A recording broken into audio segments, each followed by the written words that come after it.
क्या आप किसी अनजान इंसान से शादी करेंगे? अरेंज्ड मैरिज का कॉन्सेप्ट बहुत पुराना है। रोमन्स, इजिप्शियंस और यूरोप के रॉयल फैमिलीज में ये बहुत कॉमन था। क्या आप जानते हैं कि फ्रांस की क्वीन मैरी एंटोनेट की शादी फ्रांस के होने वाले राजा से 12 साल पहले ही तय कर दी गई थी। 1700 में जब वो 14 साल की थी तो वो होने वाले राजा लुइस XVI से शादी करने के लिए वर्साई पहुंची। इस शादी ने वॉर को खत्म कर लिया था जो फ्रांस और ऑस्ट्रिया के बीच 3 सेंचुरी से चल रही थी। अरेंज मैरिज का कॉन्सेप्ट आजकल बदल गया है। अब ये सिर्फ लोगों के कन्वीनियंस के लिए नहीं किया जाता, बल्कि दूल्हा और दुल्हन की खुशी का भी ख्याल रखा जाता है। लेकिन एक चैलेंज अभी भी है, पहले शादी फिर प्यार। लेकिन अरेंज्ड मैरिजेस में प्यार कैसे होगा?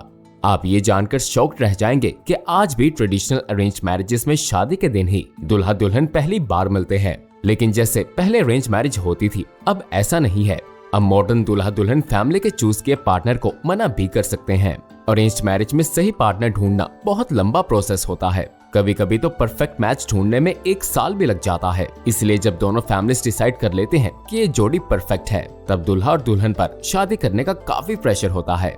दोनों फैमिलीज के पेरेंट्स और एल्डर्स शादी प्लान करने और पार्टनर ढूंढने में इतने बिजी हो जाते हैं कि अपने खुद के शादी में दूल्हा दुल्हन मेहमान जैसा फील करते हैं। लेकिन ये सब डिसएडवांटेजेस के बावजूद अरेंज्ड मैरिजेस के कुछ अच्छे स्टैटिस्टिक्स भी हैं। अमेरिका में डाइवोर्स रेट 30 to 40% है, लेकिन अरेंज्ड मैरिजेस में ये सिर्फ 4% है। इंडिया में 90% शादियां फैमिलीज अरेंज करती हैं और डाइवोर्स रेट सिर्फ 1% है। पहले जब बच्चे की शादी की उम्र हो जाती थी तो पेरेंट्स लोकल मैच मेकर के पास उनके लिए सूटेबल पार्टनर ढूंढने जाते थे, या फिर पेरेंट्स अपने रिश्तेदार और जान पहचान में पता करते थे। क्या शादी को सक्सेसफुल बनाने के लिए पार्टनर की कास्ट जरूरी है? अरेंज्ड मैरिजेस में सही पार्टनर मैच करने के लिए कास्ट, रिलीजन, कल्चर और यहाँ तक के कुंडली मिलना भी जरूरी माना जाता है। लेकिन जिन्हें पूरी जिंदगी साथ गुजारना है वो एक दूसरे को बिल्कुल अनजान होते हैं। हालांकि आजकल के मॉडर्न सोसाइटी में मैचिंग प्रोसेस के वक्त कपल्स मिलते हैं, बात करते हैं, पर दोनों एक दूसरे के साथ निभा पाएंगे या नहीं ये नहीं समझ पाते, क्योंकि शादी के बाद ही वो एक दूसरे को डीपली जान पाते हैं। शादी से पहले मिलना भी घर वालों की देखरेख में होता है और लड़का लड़की एक दूसरे को समझ नहीं पाते, क्योंकि अलग बैकग्राउंड से होने की वजह से बात करने का तरीका भी अलग होता है। इसलिए घर वाले एक्सटर्नल सोर्सेज से परफेक्ट मैच ढूंढने की कोशिश करते हैं। लव मैरिज और अरेंज्ड मैरिज में सबसे बड़ा फर्क ये है कि अरेंज्ड मैरिज में शादी के वक्त प्यार नहीं होता। अगर शादी के बाद प्यार हो जाए तो बहुत अच्छा है, लेकिन इसका उम्मीद कम रहती है कि दोनों रिश्ता निभाएंगे और एक साथ जीवन बिताएंगे। अरेंज मैरिजेस में कुंडली या जन्म कुंडली बहुत जरूरी होता है, क्योंकि उसमें इंसान के जन्म के समय आसमान में ग्रहों की पोजीशन की जानकारी होती है। इंडियन कम्युनिटी में ज्यादातर अरेंज मैरिजेस सेम रिलीजन में होती हैं। हिंदूज हिंदू से शादी करते हैं, इसी तरह मुस्लिम्स और क्रिश्चियंस भी अपने रिलीजन में ही शादी करना पसंद करते हैं। इंडिया में अभी भी अरेंज्ड मैरिजेस में लड़की की खूबसूरती, लड़के का जॉब स्टेटस और कल्चर को बहुत इंपॉर्टेंस दिया जाता है। कभी कभी तो लड़की का रंग भी शादी करने या ना करने का रीजन बन जाता है। क्या आपको पता है 2023 में नवंबर से 15 दिसंबर तक चलने वाली वेडिंग सीजन के 23 दिनों में इंडिया में 38 लाख शादियां हुई थी। अनुपम मित्तल ने अपनी कंपनी शादी.com को इंडिया की वेडिंग इंडस्ट्री का एक ऑप्शन बना दिया है। अब तो लोग वेडिंग सीजन को शादी सीजन बोलने लगे हैं। हाँ, इंडिया में शादियों का बिजनेस काफी बड़ा है और इस सीजन में ज्वेलरी, साड़ीज, फुटवेयर और एसेसरीज के दाम काफी बढ़ जाते हैं।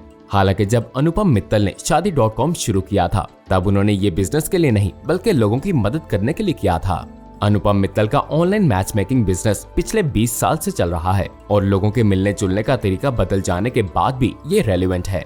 वो कहते हैं कि फेल होने का और रेलेवेंट हो जाने का डर उन्हें आगे बढ़ाता रहता है। क्या वो हमेशा इतने सक्सेसफुल थे? उन्होंने बताया कि वो घर में सबसे बदमाश थे। सबको लगता था वो कुछ कभी नहीं कर पाएंगे और ये अच्छी बात थी कि उनके पापा का बिजनेस था। उन्होंने अपने टीनेज में एक बिजनेस शुरू किया लेकिन फेल हो गए। वो सोचने लगे कि ये इंडिया की वजह से हुआ और अमेरिका चले गए, लेकिन वहां उनका बिजनेस फिर से फेल हो गया। एक इंटरव्यू में अनुपम ने बताया, to jobs, I must have applied to 1,000 jobs and done 200 interviews. I did not get a single job. Anupam Mittal पढ़ाई करके वापस आए तो उनका एक ट्रेडिशनल मैच मेकर से सामना हुआ। वो उनकी शादी अपने कस्टमर से करवाना चाहता था और वो लोग शादी करने के लिए कुछ भी करते थे। अनुपम ने मैच मेकर को मना कर दिया, लेकिन उन्हें लगा कि अगर इस मैच मेकिंग जानकारी को ऑनलाइन अवेलेबल कर दिया जाए तो यंग लड़के और लड़कियां इस जानकारी को इजीली एसेस कर पाएंगे और ज्यादा ट्रांसपेरेंसी होगी। मित्तल को लगा कि एक ऑनलाइन मैट्रिमोनियल साइट बहुत प्रॉब्लम सॉल्व कर सकती है जो कपल्स को अपना पार्टनर ट्रेडिशनल तरीके से ढूंढने में आता है। हालांकि अनुपम मित्तल तब अपनी वेबसाइट को बिजनेस प्रपोजल नहीं मानते थे, लेकिन पोटेंशियल बहुत था क्योंकि हर साल दुनिया में 262 लाख अरेंज्ड मैरिजेस होती थीं। 1997 में अनुपम मित्तल ने एक ऑनलाइन मैरिज सर्विस सगाई.com एक्सपेरिमेंट के रूप में शुरू किया। 1999 में उन्होंने उसका नाम बदलकर शादी.com कर दिया, लेकिन वो माइक्रो स्ट्रेटेजी में वेब डेवलपमेंट का फुल टाइम जॉब करते थे। साल 2000 में बहुत सारी .com वाली टेक कंपनीज बंद हो गईं और उन सब के साथ माइक्रो स्ट्रेटेजी भी बंद हो गई। अपनी जॉब वाली कंपनी बंद होने के बाद अनुपम मित्तल इंडिया वापस आए और अपनी ऑनलाइन मैच मेकिंग साइट पर फोकस किया। शादी.com ने ट्रेडिशनल मैच मेकर्स की जियोग्राफिकल लिमिटेशंस को दूर करके प्रोसेस आसान बना दिया। शुरू में ये कंपनी बाहर रहने वाले इंडियंस, खासकर यूएस मार्केट में पॉपुलर हुई क्योंकि इंडिया इंटरनेट एक्सेस के मामले में वीक था। इसी तरह मित्तल ने देखा कि यूके और कनाडा में रह रहे इंडियंस अपने कल्चर में ही शादी करना चाहते हैं, चाहे वो जियोग्राफिकली दूर ही क्यों ना हो। पर ये बहुत मुश्किल था क्योंकि बाहर रहने वाले इंडियंस ट्रेडिशनल मैच मेकर से दूर थे और उन्हें नहीं पता था कि शादी के लिए पार्टनर कहाँ ढूंढें। शादी.com उन सब प्रॉब्लम्स का जवाब था। शुरू में कुछ conservative parents online match making को लेकर सस्पिशियस थे, लेकिन शादी.com जल्द ही पॉपुलर हो गया और 2008 तक एशियंस के लिए नंबर 1 मैट्रिमोनियल साइट बन गया। शादी.com दुनिया की पहली ऑनलाइन मैट्रिमोनियल कंपनी थी और ये number 1 internet match making site बन गई, जिसमें टोटल 350 लाख यूजर्स हैं और हजारों सक्सेस स्टोरीज हैं। कंपनी की मेन मार्केट इंडिया है, लेकिन शादी.com Canada, UAE, USA, Pakistan, Bangladesh और यूके में भी यूज किया जाता है। अनुपम मित्तल पीपल ग्रुप और शादी.com के फाउंडर और सीईओ हैं। उनका केयर फ्री टीनेजर से ग्लोबल बिजनेस ओनर तक का सफर बहुत इंटरेस्टिंग रहा है, लेकिन इतने बड़े सक्सेस का भी एक कीमत होती है। मित्तल ने एक बार CNBC से इंटरव्यू के वक्त कहा कि But why do you want to be an entrepreneur?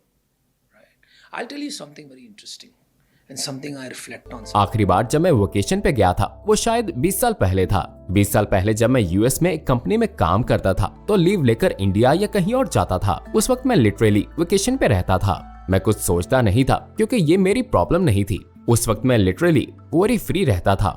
Since I've become a founder, there's not been a single day where I am or what I'm doing on the beach in Maldives. Bhai, somewhere there is something going on. Anupam Mittal का जन्म 23 दिसंबर 1971 को मुंबई में हुआ था।